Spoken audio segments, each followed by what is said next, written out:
My dear students, today in fifth lecture, you will discuss about the graphical representation of motion. Actually, the graphs is the straight line or curve which clearly demonstrate how one quantity varies with respect to another quantity. Conventionally, in any graph, the independent variables is recorded along x-axis while the dependent variables is represented along y-axis. Remember, the graphs are more important and useful because they provide a visual representation of the fundamental of the relation between two quantities. Thus, we can find out the mean value from a large number of observations. The shape of the graphs gives us a clear idea of the nature of variation of one quantity with respect to another quantity. Inaccuracy in the experimental data can also be identified. The graphs are of many types, mainly a straight line graph, parabola, a rectangular hyperbola, exponential. So you'll only discuss the straight line graph. The straight line graph, the passing through the origin means graph of this nature is obtained when we plot two quantities which are proportional to each other. For example, the body starts from rest. See here in our the diagram, the different types of distance time graph. Here the time is taken along x-axis because the distance changes as per the time. So now here the distance is not changing with time in the first graph, so the body is said to be at rest. In second, when the distance is directly proportional to time, so we find that it is a straight line, so it means the body is moving with uniform speed, or we can say even in uniform motion the graph is a straight line.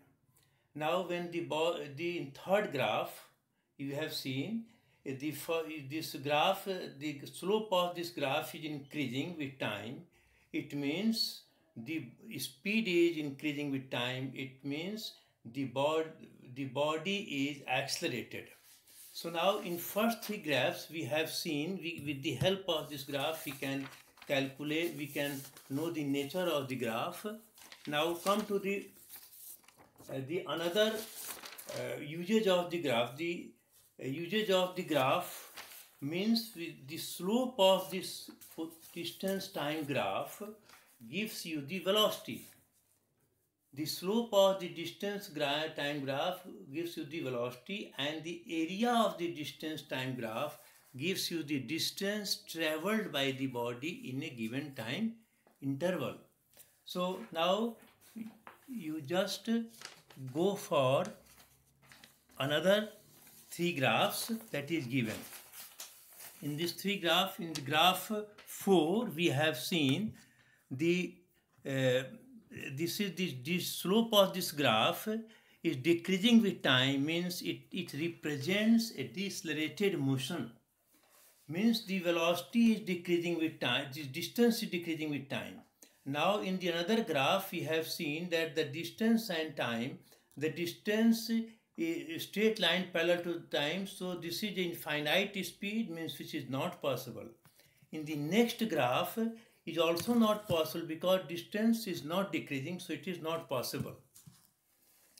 So the distance in third graph, the distance covered by a body cannot decrease with increase of time. So this graph is not possible. Now come to, now you'll see here that the distance time graph, you'll find here, they then come to the another graph, the velocity time graph, similar to the velocity time graph. The same, in first graph it represents that we have a zero acceleration because velocity is not changing, and in second graph we have seen that it will show that the body is moving with uniform acceleration because velocity is directly proportional to time. In third graph the similar expression, but the graph is not passing through the origin, so it has some initial velocity, it means this will pass through the uniform acceleration with some initial speed. Now in the another graph, in graph 4, you'll see here the graph upward represents the increasing acceleration. We have seen that the velocity is increasing with time. Now if you'll see here in the next graph, you'll find here that the graph bending downwards, which represents that the velocity is decreasing with time. It means it has a decreasing acceleration. Now if you'll come to the next graph, then you'll find that the velocity is here, the velocity decreases uniform with passage of time. It means it represents uniform negative acceleration. Now come to the last graph. You'll see here in this case the velocity of the body decreases with time with negative uniform acceleration. It means that along the velocity of the body becomes negative and increases in magnitude, which indicates that the body may return to its initial position with positive uniform acceleration. So these are the graphs of position time graph. Distance time graph is also known as the position time graph, and the velocity time graph is also known as velocity time graph. These are the two graphs. You will have a practice. You may have glance over it. You can understand very clearly about the graphs. Thank you very much. In the next, you will discuss about the equation of motion.